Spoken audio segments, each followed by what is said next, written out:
Hello everyone, I'm Pascrap, a 14-year-old guy that's making a bullet hell game. A bullet hell game needs a lot of maps to be interesting. I can just procedurally generate the maps, but my game is story based, which is not really random or procedural, so I have to draw the maps by hand.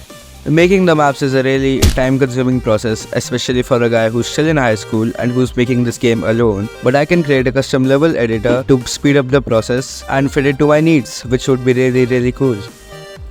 Now, my game uses tile maps for the maps, and if you don't know what tile maps are, they're just tiles placed on a map. Yeah.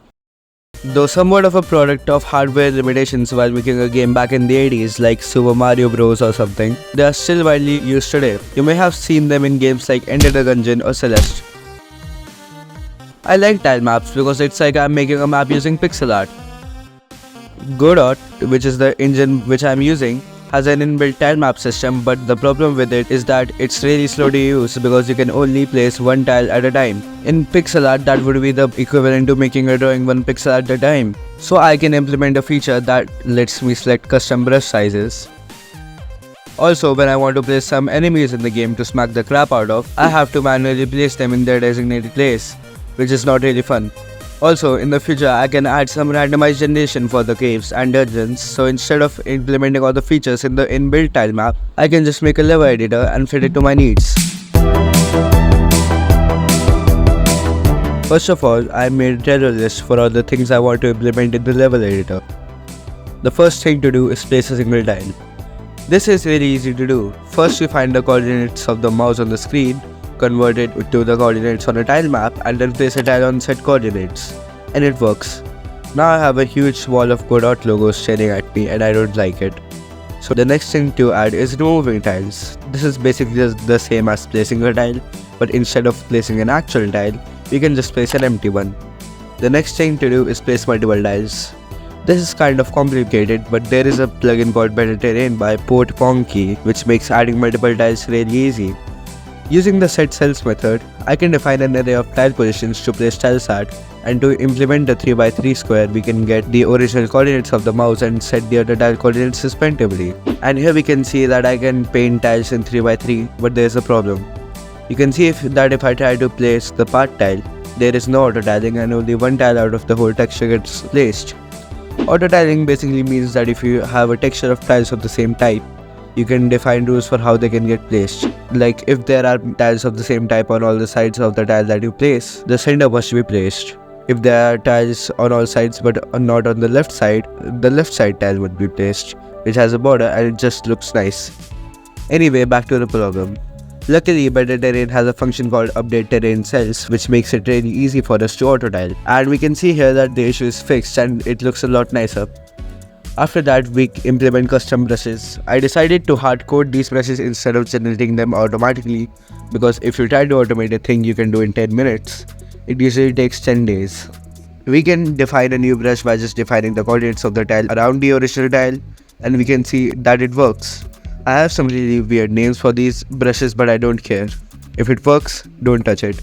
So we have single tile, cross brush, wide cross brush, square brush 2x2, square brush 3x3 and square brush 5x5. But we need a UI to select between the different tiles, the different layers and the different brushes. Godot's UI system makes it really easy to implement that. We can store all the tiles, layers and brushes into dictionaries, get their names and properties from the arrays to set in the UI, and then we can call the methods using the selected items index, and it works. Now I can use a tile, a layer and a brush.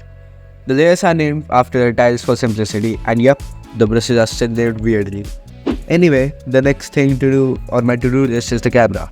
We need a custom camera that can zoom in and out, and I can drag the camera. The panning can be done by checking if the mouse is moving, checking if the middle click is pressed, and subtracting the position of the camera by the mouse position related to the previous position of the mouse divided by the zoom value of the camera. Yeah, I don't know what I just said, but that's actually how it works. Zooming the camera is really easy. Whenever I scroll up or scroll down, I can just change the zooming value by just checking if the mouse wheel is scroll up or scroll down and change the zoom value accordingly. After that, the next thing to do is spawn enemies. This is different to spawning tiles since the enemies aren't constrained to a grid and can move around freely. We can do this by spawning an enemy at the mouse position and disabling its ability to move. but we need to switch between spawning tiles and spawning mobs. So I made a title bar for the level editor and an option menu to switch between tile mode and mob mode. All of that is done and looks really good, but we also need to save the map. Godot makes this process really easy for us because it has a dedicated UI node for a saving window, and we really only need one line of code for saving the map, but I need extra logic to make sure that everything, including the tile map, the enemies that I placed and other entities also get saved. Next thing to do is loading the tile maps back into the editor just to edit a map just in case. This is really easy as well. Until now everything is working and looks good, but there's a problem. If I create a level, the only way to playtest it is to save the level, open up the scene in which the level is saved, and then play it. When I create the levels, there is no sense of scale, so the maps can be too large for the players to play, and I don't realize that before it's too late. So I need to add a play mode inside the level editor to playtest the maps. This is kind of tricky to add since the camera of the level editor and the camera that follows the player are different and work completely differently. And also while in play mode, I cannot place tiles or mobs. So I made a condition that checks whether or not the player is in play mode, and this really long method that does the logic for switching between tile and play mode. And now if I press Q on my keyboard, I can toggle between play mode and tile mode and test out the maps. So that's gonna be it for this devlog. In the next one, I would be adding procedural path generation to the level editor, scene switching and more stuff. Thank you for watching, and please consider subscribing if you haven't already.